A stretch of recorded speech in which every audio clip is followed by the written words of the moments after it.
Tara, next, round 1. Top 7 answers are on the board. Pagharap mo sa salamin, bigla itong nagsalita. At sinabing, tigilan mo na ang blank. Go. Maxi. Pagmamaganda. Wow. Ito, hindi salamin to, kundi survey. Ano kaya sabi niyo? Hop! Aya. Sorry, bakla lang nagkakamali. Pagharap mo sa salamin, biglang nagsalita. Ang sabi, Aya, tigilan mo na ang blank. Ano kaya to? Ang blank. Ano kaya yung blank? Mangarap. Tigilan mo na. Huwag naman ganon. Mangarap tayo.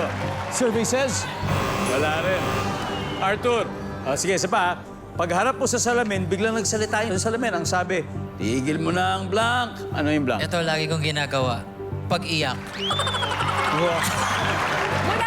Tigilan mo na ang umiyak. Wala rin.